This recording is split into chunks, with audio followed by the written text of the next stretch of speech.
po. Opo, pasensya na kayo. I'm supposed to be here the whole day. Kaya lang po kami po ay nakasalang sa budget hearing for the DOH, the Senate. And then, I had to attend the meeting. At pagdating ko po dito ay ako'y nag-DZRH. Pasensya na sa mga ibang nandito. At akala ko po si Miss Muppet ka mag-represent nito. At anyway, magandang hapon po. It's late but I'm very thankful that you're here. And I am supposed you have met some of our board members. Dr. Aigo was here and it's really a privilege for everyone. Ang topic ko po, shoulder to shoulder in bringing out the good news. Kasi po, ang feeling namin, talaga namang PhilHealth is really a good news for everyone. Next slide. Bakit po? Unang-una, ano po ba ang nasa PhilHealth ngayon? Sinasabi, pinakamalawak tayo. We have around 80 million beneficiaries globally. Bakit po globally? Kasama yung mga Correct. Dahil ang pagiging Pilipino po natin ay hindi natatapos sa pagiging nasa Pilipinas. Ang Pilipino natin, pwedeng nasa labas ng bansa. So globally, 80 million beneficiaries tayo. Kasama po dyan ang principal member and their qualified dependents. At ang sinasabi po currently, tayo po is 82% of the population ang kinocover. Pero syempre, ang kabiyak lang dyan, yan po ay nakabase dun sa ating 2013 97 million population. Pero anong isang magandang balita ngayon? How many are we? 100 million plus na siguro. Kasi nakailang araw na, I'm sorry, Dr. Saipo, I'm speaking in our native language, and I'm sure you're not understanding it. Mas okay naman. No, but you can look at the slides. Anyway, Dr. Saipo is a intern. He's taking up Masters in Public Health from Boston University. So, nag-intern po siya sa atin. Pinag-aaralan po ang PhilHealth. Para po, pagbalik niya sa South Africa, na nagsa-start ngayon na mag-develop ng social health insurance, meron siya mga learnings na nakuha sa atin. Hopefully. Of course, at ang sinasabi po, 8 of every 10 ang Filipinos registered. Hindi ba napakagandang kwento niyan? Kung dati ay wala tayong masasabi na ang ating mga tao, ang bawat Pilipino, ay may proteksyon kapag na-ospital, ngayon sinasabi na natin meron na. Magpa-ospital na kayo. Kasi, ibig sabihin lang natin, huwag na kayong matakot ngayon na magpa-check up, magpatingin, or kung ma-ospital kasi kahit papano, meron kayong kaakibat or kabalikat na PhilHealth. Lalo-lalo na saan? Sa mga walang kakayanan magbayad. Sa mga mahihirap, sa mga indigent members ng PhilHealth. Kung titignan po ninyo, di po ba ang magandang balita ngayon? From 5.2 million of last year, 2014, 14.7 million ang in-enroll ng national government. That is roughly equivalent to around 45 to 47 million Filipinos. At anong maganda by next year? 15 point, around 15.2 million ang i-enroll naman ng national government sa halagang 37 billion pesos. So, ibig sabihin, padami ng padami ang nasisigurado, lalong-lalo na yung mga walang kakayanang magbayad. So, anong isang magandang balita pa rin dito? Ang isang magandang balita dito, dapat nababago na rin ang health-seeking behavior ng ating mga kababayan, lalong-lalo na ang mahihirap. Kasi ang sinasabi ng PhilHealth at ng national government, meron na kayong PhilHealth, huwag na kayong matakot magpa-check up. Huwag na kayong matakot pumunta sa mga gobyernong ospital dahil may sasagot na para sa inyo. Unang-una, bakit? Dahil ang sinisigurado ng ating programa, wala naman silang dapat bayadan. Because we have the no balance billing policy. So dapat yung ating mga mahihirap sa ngayon, ang pagkakaroon ng isang PhilHealth membership ay isang empowering move for them. Sila po ay lumalakas na ang loob na makapagpa-check up at hindi natatakot. Kasi may sasagot na for them. At sigurado yon. Ano pa po ang isang magandang balita? Ang isang magandang balita para sa mga mahihirap, hindi sila considered charity. Dahil ang charity, di po ba, ito dulot lahat, bigay lahat. But, ang ating indigent or sponsored members are actually paying members. Pero, wala silang ibabayad from their pocket dahil ang magbabayad is PhilHealth. So, ang mga gamot ngayon na ibinibigay sa kanila, pagtitingin ng doktor, pagtulog sa higaan, hindi yan sinasagot ng ospital. Dahil babayadan yan ng PhilHealth. So ngayon, hindi sila considered charity. They should be considered as a paying member. Hindi nga lang sila magbabayad. Walang out of pocket, pero PhilHealth ang magbabayad for them. Now, so, ano po ngayon ang inyong PhilHealth? Ngayon, ang PhilHealth tumutugon siya sa mga pangangailangan ng bawat miyembro. Mas malakas na po ang coverage natin for medical and surgical cases. Nung pong tayo nagpalabas ng ating package rates or case rates, mas alam na po ng mga tao ngayon kung paano ang pagbabayad ng PhilHealth. At anong magandang balita? Hindi na tayo dapat naluloko. I-term ko lang yon. Hindi naman talaga tayo dapat naluloko. Kung hindi naman tayo na undercover. Ibig sabihin, ngayon with the case rate, kung ano ang benepisyo, yun ang naibibigay. Bakit? Kasi dati, doon po sa ating case fee for service, dahil yun ay kinakaltas, di ba? Ini-evaluate natin, bawat service may amount, tapos pwede tayong magkaltas. So, ang ginagawa ng mga ospital or even ng providers, hindi nila maximize ang inyong benepisyo. Kaya nga kung minsan, meron pa kayong nare-reimburse. Pero ngayon, dahil pakete na siya, hindi pwedeng kaltasin ng mas mababa sa pakete. Kung ang pakete ay 15,000 for pneumonia 1, ibig sabihin, kung ang bill natin is 20,000, 15,000 ang dapat kaltasin. Hindi pwedeng kaltasin ang 10,000. 15,000.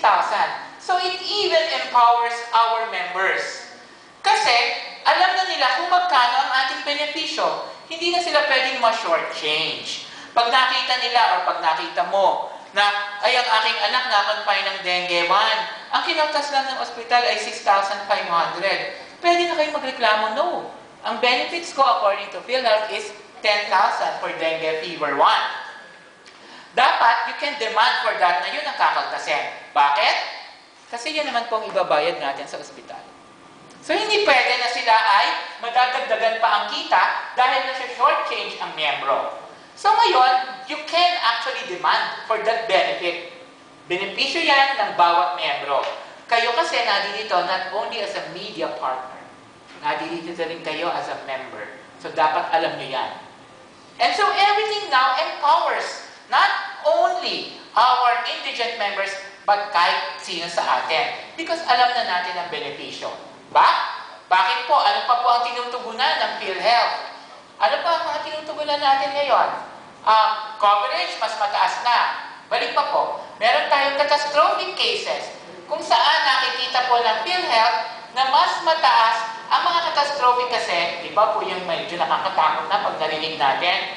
Yan yung mga nasa Z benefit packages. Kaya po Z, bakit Z? Aaron. Alam mo, kakain ka lang dito? Bakit Z ang tinatawag ng PhilHealth dyan? Kasi po yan po yung mga surgical na mga... Go. Catastrophic po kasi yon. From the realm of alphabet, A to Z yan. Z na yung pinakadulo. So sa tingin natin, sa larangan naman ng sakit, ito na yung pinakamatitindi. Kaya we term it as Z. No? Para ma-correlate natin. Katulad naman ng bypass, ay hindi pa baga naman yan matindi. So ngayon, binabayadan na natin siya ng 550,000.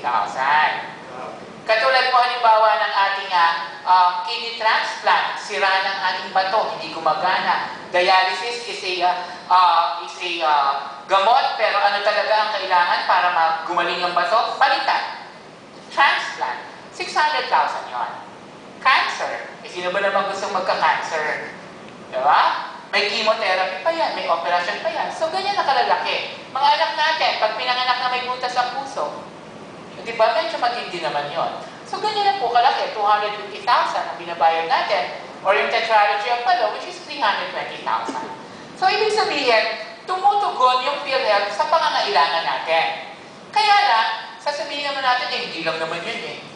Kaya nga po patuloy ang pagdadagdag natin ng mga benepisyo under the catastrophic. Ang pinakahuli natin inilabas, we now have the Z-benefit package for implants, orthopedic implants. Ano po ba yung mga yon? Ay, yung mga nilalagyan ng bakal ang inyong mga buto, may screws, may plates, covered na po yon. Yung mga implants na yon, binabayagan na. At ano ang pinakahuli? May catastrophic package po tayo para sa another type of dialysis, peritoneal dialysis. At ito po ay 270,000 a year as a package. Ang payment po niyan, 10,000 every 2 weeks. Ang peritoneal dialysis po, yun yung may butas sa tiyan. Tapos merong catheter na nakalabas. Tapos yung swero, di ba mga swero may naka-plastic na? So yun, ilalagay sa taas, i-drain papunta sa loob, matitigil sa loob yung dialysis solution for 4 hours. After that, yung swero na yon, ibababa mo para mag-drain. So ang peritoneal dialysis po, ambulatory. You can do it anywhere. Hindi ka kailangan ma-confine. Nasa bahay, nasa opisina, kahit nasa MRT, kung aabutin. So ikakabit mo lang sa MRT yun para mag-drain pa loob. 10 minutes lang naman yan. Pagkababa ka na, ID close mo lang, ilagay mo na sa bulsa mo. Pasok ka sa office, or pasok ka na sa department store. Kung nakaka-4 na oras ka na ng pag-ikot sa department store, kailangan mo lang i-drain. Ibababa mo lang pababa, nakatigil ka lang. Umaagos yung tubig. Ganun lang yun. Pag ibig sabihin po ng peritoneal dialysis, you can do it anywhere. At ikaw ang gagawa, hindi kailangan ng doktor, hindi kailangan ng nurse. Ang hemodialysis naman, yun yung may machine at pinapadaan sa dugo. So ngayon, in-expand po natin yung peritoneal dialysis, 270,000 a year na siya. No? Okay, next. Ano pa yung tumutugon kanina? Hindi pa yan. Ano pa po? Ang PhilHealth tumutugon na yun. Because last year, we were able to pay around 55 billion pesos in benefits. We started with around 400 million, pataas ng pataas, but last year, we were able to pay 55 billion already in benefits. For this year alone, until June of 2014, we were already able to pay around 33 billion in our benefits. Kung dati po, last year, we are paying around 1.9 billion a week sa benepisyo natin. For this year, we have been paying around 2.5 billion a week already. We expect to pay at the end of the year around 70+ billion in benefits yun. Ibig sabihin, nagbabayad po tayo. At yung 70 billion na yun ay benepisyo na nakukuha ng miyembro. Well, we may have issue. Ang gandang balita, di ba? Ang galing ng balita. Pero meron ding mga negative issue. Di ba sabi, hindi daw kami nagbabayad. Hindi daw kami magbayad. O di ba, may mga ganun din. So, PhilHealth is really a news. It may be a good news. It may be a not so good news. But for you, it's still a publicity, especially for us. Pero, yung mga ganung bagay, kailangan din naman po natin kasi as a partner natin sa print media, sana bago din natin ibabalita ang mga bagay na ganito, ay chine-check nyo rin sa PhilHealth kung ano ang mga katotohanan. No? Para po, nabibigay din naman ang side ng PhilHealth kung ito nga ba ay hindi tayo nagbabayad, tayo ba'y may backlog, or baka naman hindi siya backlog. No? So, gano'n naman sana po ang ating maging partnership. Pero, ano pa po ang tinutugunan ng PhilHealth? Parang, yan. Ang tinutugunan pa rin po ng PhilHealth ay ang pangangailangan ng ating bawat Pilipino na meron silang matatakbuhan sa panahon ng pangangailangan. And currently, we have 9 out of 10 facilities accredited ng PhilHealth. And currently, we have around 32,000 healthcare professionals accredited. Ano ang sinasagutan ng PhilHealth? Tinutugunan niya ang pangangailangan na ang bawat Pilipino na magkakasakit ay may makakakita na doktor at may mapupuntahan ng facilities. So yung access to health, tinutugunan din yan ng PhilHealth. Okay? Ano po ang maganda dito? 9 out of 10 hospitals. Bakit hindi 10? O, bakit? Sige nga. Why? Dr. Saifo. Hindi accredited yung isa. Bakit? Well, probably they are not applying, or basically because we have a general condition that we need 3 years as a licensed facility bago sila mag-apply sa atin. No? And ang maganda dito, 9 out of 10. Ibig sabihin, hindi yan government hospitals lang or facilities, but also private. Ano pang maganda dito? Hindi lang naman po ospital ang ina-accredit ng PhilHealth. We're also accrediting other healthcare facilities like MHO. Facility nga eh. Ikaw, healthcare provider po. Oh, anong facility? Lying-in, maternity care, birthing homes. Ano pa, madam? 1, 2, 3. Singilin ang Nuriasa. Ambulatory surgical clinic. Yung mga nakikita niya sa mall, na may PhilHealth, hindi yung hospital, they are called clinic. O, ano pang ina-accredit natin to provide facilities? Hindi naman yun ang nagpo-provide. Ano pa? Sir? Ano pa? TB dot centers for TB. Animal bite centers for kagat ng tao o hayop, siguro. Ayan, hospital. Ano pa? Malaria, rural health centers. Ina-accredit natin yan. So, hindi lang po hospital, pwedeng magbigay. Sa providers, ano naman ang ina-accredit natin? Professionals. Doktor lang ba? Nurses. Midwives. Ano pa? Not yet. Dentist. Okay. Dentista. So, meron yan.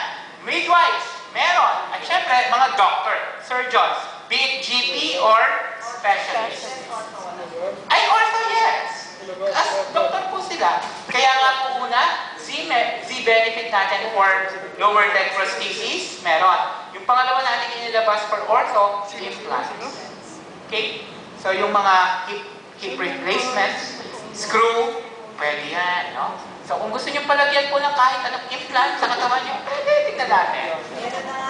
Ano pa tinutugunan ng PhilHealth? Parang hindi naman sunod-sunod yung aking presentation. Nasaan yung alam tinutugunan ng PhilHealth? Tapos na ba yun? Okay, so tapos na. O, ngayon, ang PhilHealth naman. Ang PhilHealth, napakagandang balita dahil sa patuloy na pagdami ng ating miyembro, ay patuloy rin ang paglawak ng saklaw ng PhilHealth at ng ating operations. Diba? Dalawa ang ating tinatawag na mission. Nabanggit pa yung kanina. Ano yon? Ikaw. Ikaw ang favorite ko. Shaker. Ano ang ating mission? Sulit na benepisyo para sa bawat miyembro at dekalidad na serbisyo para sa lahat. Dalawa ang mission ng PhilHealth. Hindi lang not only to provide benefits to everyone, but also for the corporation to provide a quality service. Kung kaya nga, kung may reklamo kayo sa PhilHealth, di ba, tumatawag kayo. Kung mabagal ang PhilHealth, ireklamo nyo. Dahil mission namin na dapat dekalidad ang serbisyo. Kung naghihintay kayo ng 5 minuto, itawag nyo. At sabihin nyo, congratulations sa PhilHealth, 5 minutes lang ako naghintay. Pasok kasi yan sa karta. Pero kung 5 oras ka na naghihintay, tawag ka, Action Center. 441-7442. Kasi, ang Action Center po natin ay nandun para tumugon sa lahat ng inyong komento at reklamo. Very open kami to that. At yan po ay hindi lamang call, may email din. Anong email? actioncenter@philhealth.gov.ph, di ba? Ano ang ating call center hotline? 441-742. Text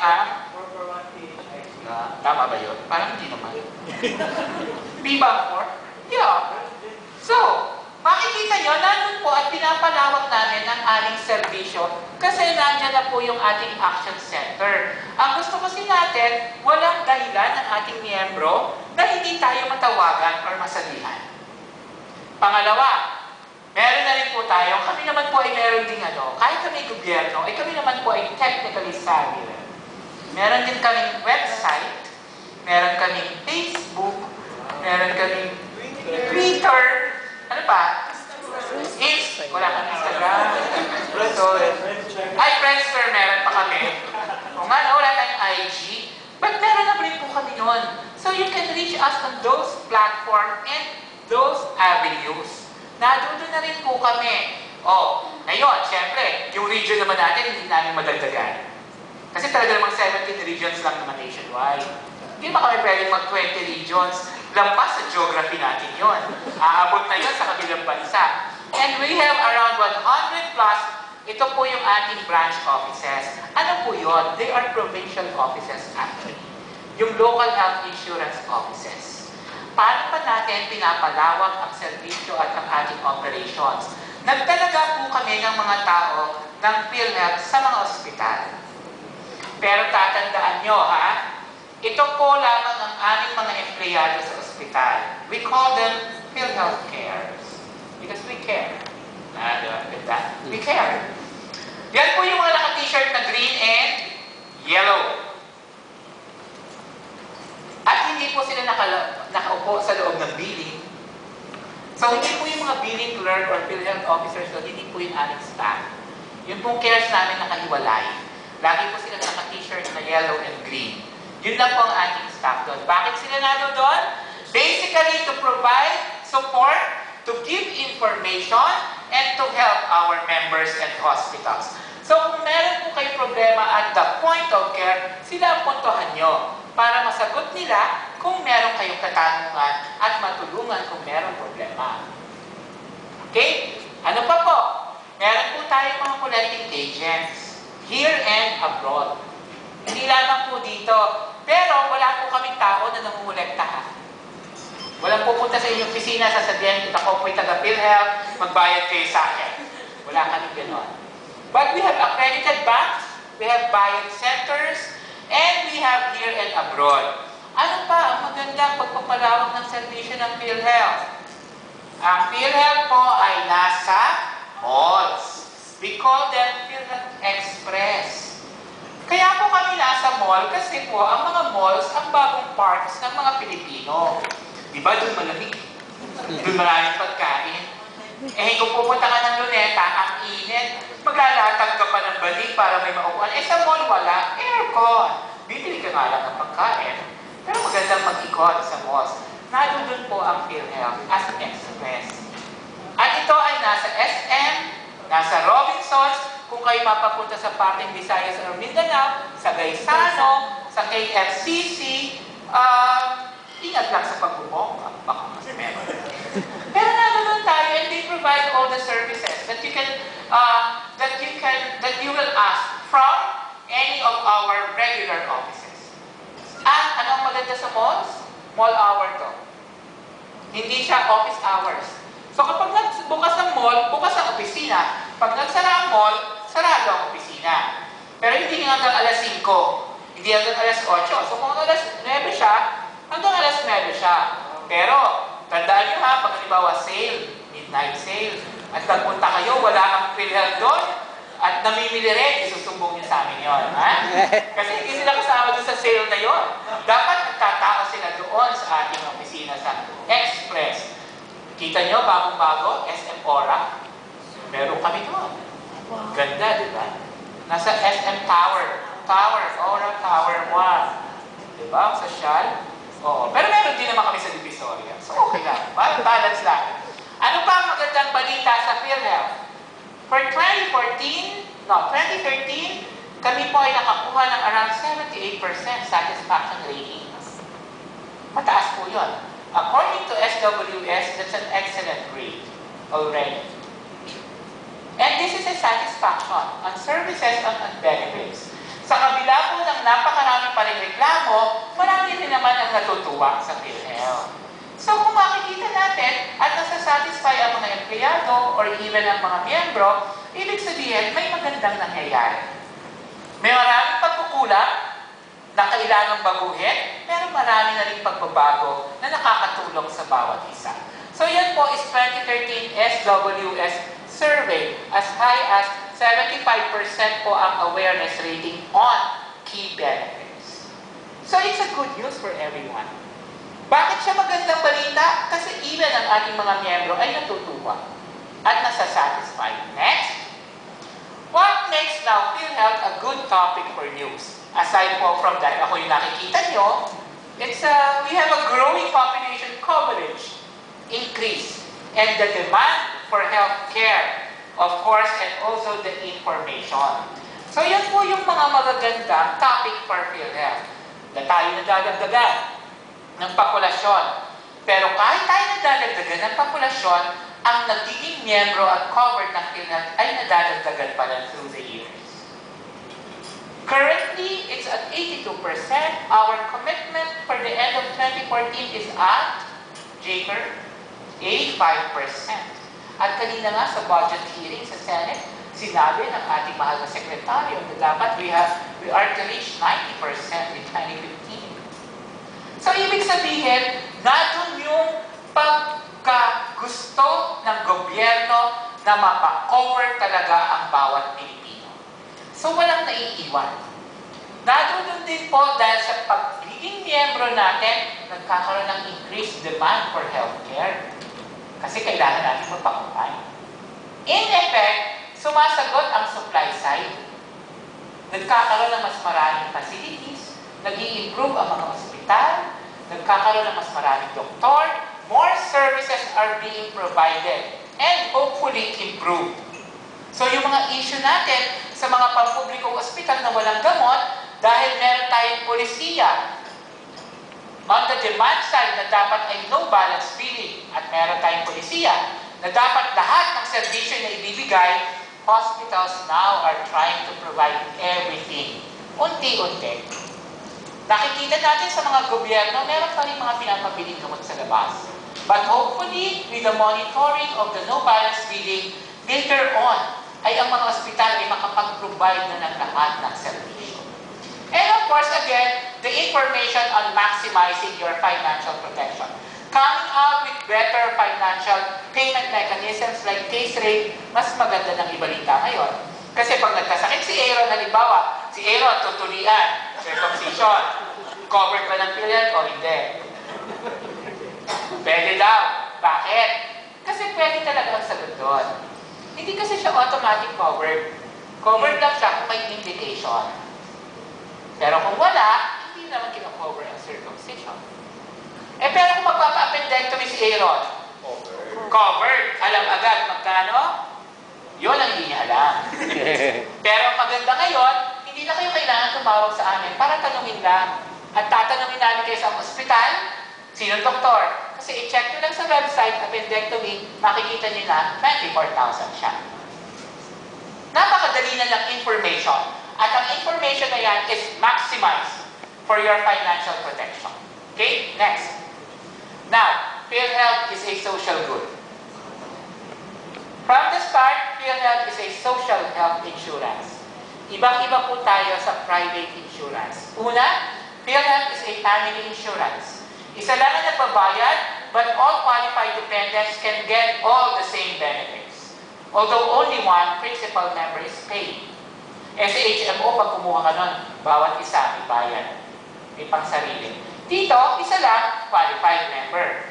Diba? And a qualified dependent. Diba? Kaya nga magkano ang ating premium contribution ngayon? 2,400 a year. Magkano araw? 7 pesos. Araw? 7. Meron?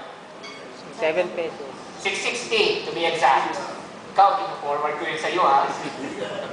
660. Kung 10 kayo sa pamilya, wala pang piso bawat isa sa isang araw. Ang premium contribution niya. Diba? 66 centavos. Kung makonfine ka ng appendectomy, 24,000 yun. Kung yung isang anak mo makonfine ng pneumonia, 15,000 yun. At kung yung isa ay ma-stroke, wag naman, 38,000 yun. At 66 centavos a day. Ang premium contribution. It is driven by social solidarity, kaya siya ay social good.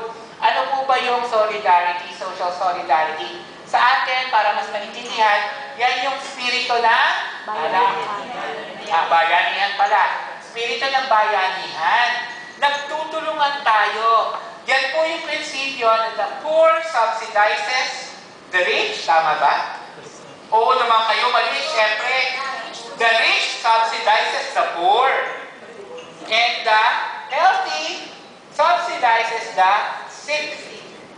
The young subsidizes the old. Dahil yun po yung spirit ng bayanihan natin. Kasi po, bakit ganon? Kasi yung mayayaman sa atin, na hindi, o yung mga hindi nagkakasakit, pero patuloy na nagbabayad, yun pong ating hulog ay nakakatulong sa mga may sakit. Kayong mayayaman ay nakakatulong sa aming mahihirap. Dahil kayo ay nagbabayad ng premium, kaming mahihirap ay ipinagbabayad ng national government. Bagay ba? Hindi ba pwede? Parang ayaw yung sabihin na ako. Tayong mga bata ay pinagbabayad kayong matatanda.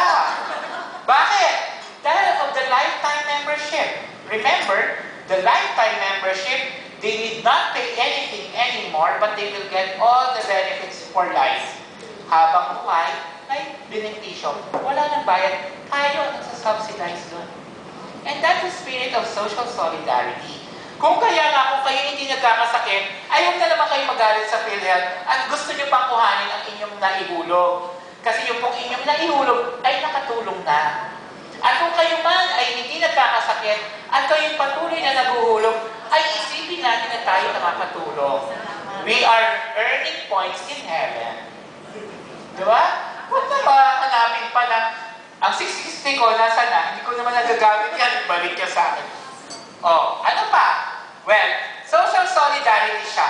Bayanihan spirit. Pero under that social solidarity, wala po tayong pautang, ha? No loan ng PhilHealth. Walang loan. Pero may pension. Oh, ano yung pension?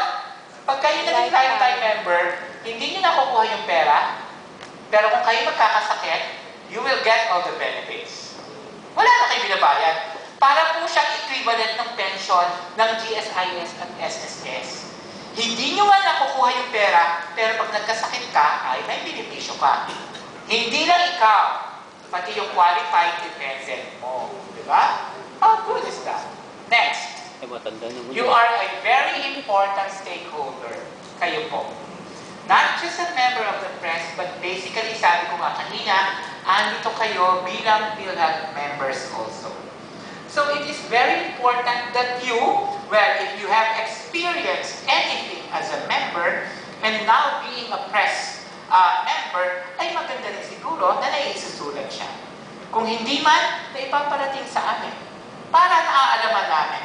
At kung meron kayo din hindi maganda, sabihin nyo rin sa amin. Ganun po kami ka-open with regard to our partnership with our media. Next.